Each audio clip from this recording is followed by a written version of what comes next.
Pasta ఇందాక pasta ఉడకబెట్టుకున్నాం కదా, ఇప్పుడు బాండ్లీ పెట్టేసి బటర్ వేసి కొంచెం బటర్ వేసి అందులో వెల్లుల్లి మిరపకాయలు వేసాము, కొంచెం ఆనియన్స్ వేసాము, కొంచెం లైట్గా ఉప్పు వేసాం కదా, ఉప్పు వేస్తే కొంచెం వేగుతుంది. టమాటా వేయాలి నెక్స్ట్. అది వేగిందిగా, ఉల్లిపాయలు ఎల్లిపాయ వేగింది. ఆ తర్వాత టమాటా వేసి కొంచెం మగ్గనివ్వాలి. ఇప్పుడు మూత పెట్టుకోవాలి, 5 నిమిషాలు మగ్గుతుంది.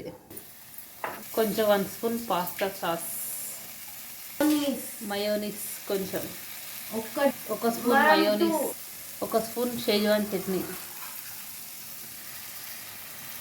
సోయా సాస్ కొంచెం, గ్రీన్ చిల్లీ సాస్ 1 స్పూన్, కొంచెం ధనియా పౌడర్. ఇవన్నీ వేసాం కదా, అన్నీ కలుపుకోవాలి. కొంచెం ఒక 2 నిమిషాలు ఉడకనివ్వాలి. కొంచెం వాటర్ వేసాలి, వాటర్ వేయాలి. ఒక 5 నిమిషాలు కొంచెం ఉడికింది కదా, కొంచెం ఉప్పు వేసుకోవాలి లైట్గా. ఉడికింది కదా, ఇప్పుడు పాస్తా వేసుకోవాలి. మనం ఫస్ట్ కుక్కర్లో వాటర్ వేసి ఉడకబెట్టుకున్నాం కదా, బాయిల్ అయ్యాక ఆ పాస్తాను వేసి కొంచెం ఉడకనివ్వాలి. ఒక 5 నిమిషాలు ఉడికితే, ఒక 5 నిమిషాలు మూత పెట్టి ఉడకనివ్వాలి. ఆ తర్వాత దేశీ పాస్తా రెడీ.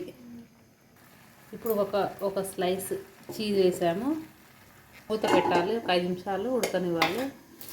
1 స్లైస్ వేసాము కదా, ఇది కొంచెం కరుగుతుంది. మొత్తాన్ని ఒకసారి కలుపుకోవాలి. స్టవ్ ఆఫ్ చేసాము. క్రీమీ దేశీ పాస్తా రెడీ. వేడివేడిగా స్పైసీ ఎమ్మీ, వేడివేడిగా క్రీమీ దేశీ పాస్తా రెడీ. ఎలా ఉందో టేస్ట్ చూద్దాం. Super Emmy spicy creamy desi pasta. Thank you for watching.